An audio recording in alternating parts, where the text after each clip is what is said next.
পড়ুয়াদের জন্য পুষ্টিকর খাবার এবং কর্মীদের বেতন বৃদ্ধি সহ অন্য বিভিন্ন দাবি পূরণের লক্ষ্যে আন্দোলন করে চলেছেন পশ্চিমবঙ্গের এই মিড ডে মিল কর্মীরা। এই অবস্থায় কেন্দ্রীয় সরকারের অন্তর্বর্তী বাজেট 2024-এর প্রতিবাদ জানিয়ে শুক্রবার কলকাতায় বাজেটের কপিতে অগ্নিসংযোগ সহ বিক্ষোভ মিছিলের কর্মসূচি নেওয়া হয়।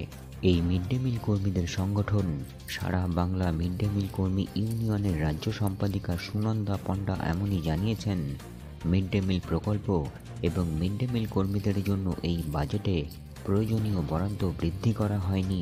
2022-23 অর্থবর্ষে মিড ডে মিল প্রকল্পে খরচ হয়েছিল 12,861 কোটি টাকা।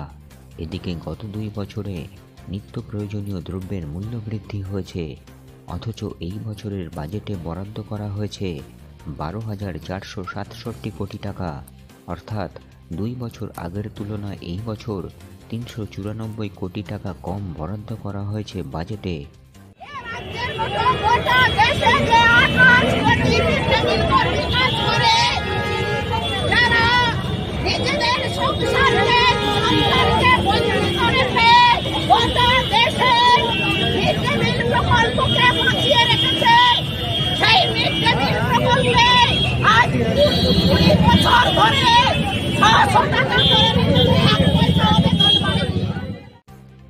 সারা বাংলা মিড ডে মিল কর্মী ইউনিয়নের রাজ্য সম্পাদিকা এমনই জানিয়েছেন, মিড ডে মিল কর্মীদের বেতন বৃদ্ধির জন্য এই বাজেট বরাদ্দে কোনো টাকা রাখা হয়নি।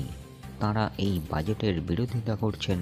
তারা দাবি করছেন, ছাত্রছাত্রীদের পুষ্টিকর খাবারের জন্য মিড ডে মিল প্রকল্পে বরাদ্দ বৃদ্ধি করতে হবে, মিড ডে মিল কর্মীদের বেতন বৃদ্ধি করতে হবে এবং তাদেরকে 10 মাস নয় 12 মাসের বেতন দিতে হবে। বাজেট মানছি না, মানবো না।